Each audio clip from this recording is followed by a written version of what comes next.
What's up, YouTube? So this is just gonna be a quick jail story about watching someone get smashed out with a bar of soap and a sock for my first time. So I was probably in jail like a month, maybe a month and a half. We'll start at the beginning. At the time, I was probably like 18 years old, and some kid had come in with some Klonopins, right? And there was this big dude. He was always, buying muscle milks on commissary and, like, doing pull-ups off the stairs to the top tier and shit. Like, trying to be a tough guy. He had done too many years. He had done a lot of years in prison. He wasn't very bright. Not saying, a lot of time in prison doesn't make you bright, but this dude was just, he thought he was real tight. He was a bigger dude. He'd done a lot of working out and whatever. Well, anyway, this kid had come in. Smaller kid, man. I mean, like, dude was probably, realistically, like, 140 pounds. This dude that came in with the Klonopins. Well, the dude I'm talking about, Sorois, that, was kind of a tough guy, buying muscle milks on commissary, always working out and shit. He was probably, under 300, but probably like, 270 or something. Like, he was a big dude, So this other kid, he comes in, he was little. He came in with some Klonopins. And he fronted some to this Sorois guy. And the whole pod was getting high. Like, I got a couple of them, whatever. I paid for them, whatever. Well, he fronted some to this Sorois guy. And when he went to get paid, Sorois was like, get beat. What are you going to do about it? Fight me then. Because, he was figuring the kid was smaller, and he's like, I'll just fucking rip him. I'll just take him. I just won't pay him for him.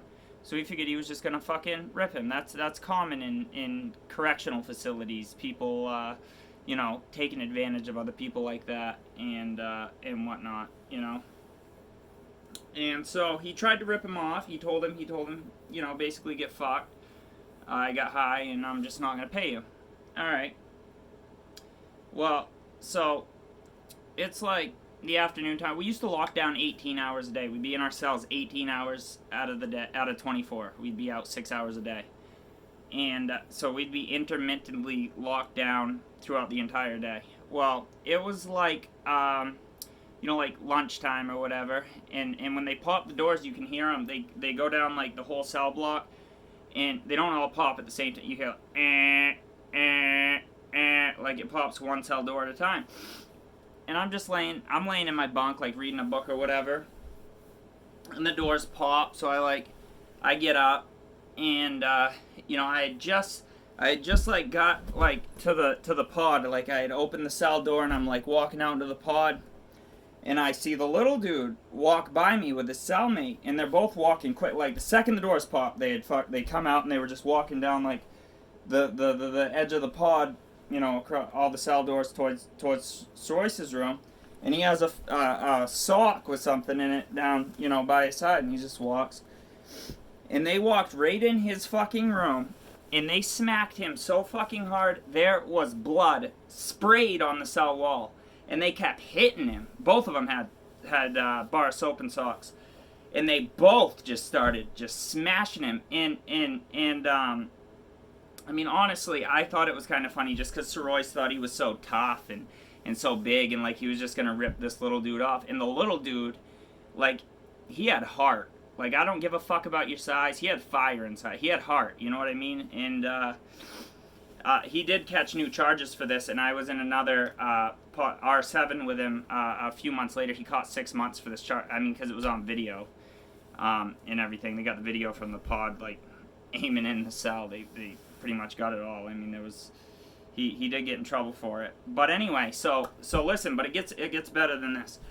So they start smacking him, and the dude is getting fucked up.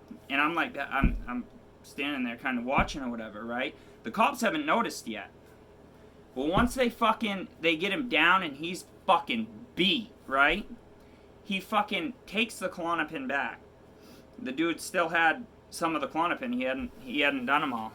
And he was keeping them in his ass. So the dude literally, that little fucking little scrawny dude that literally, if you looked at him, you wouldn't think he was about shit. And this other dude that's like fucking huge, done years in prison, always fucking working out and stuff, got beat down and got Klonopin ripped back out of his asshole, and the dude took him back. I don't know. That was the first, like, you know, somewhat serious beatdown that I had ever seen. I was like 18 years old, you know. But that was like the first one that I had ever like really seen. Yeah, he got him back. I'm not really sure, like, you know, the logistics of like what he did with him after that. The cops had come running in. They pepper sprayed everyone. They brought everybody involved to the hole. And like a week later, the Sorois dude, the big dude, ended up coming back to that pod, and his face was blown the fuck. It was blue as fuck. He was blown up. His head looked like a pumpkin.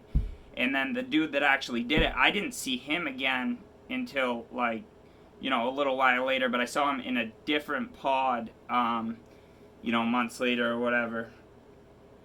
And so, but yeah, you know, it just goes to show, if you're a junkie in jail, don't be on that shit. I don't care how small they are. You know what I mean? It's not about that. And I hate that bully shit anyway. You know what I mean? Trying to bully people out of things and stuff, or it's just, you know, it's not cool. And he had he got what was coming to him. You know, he deserved that.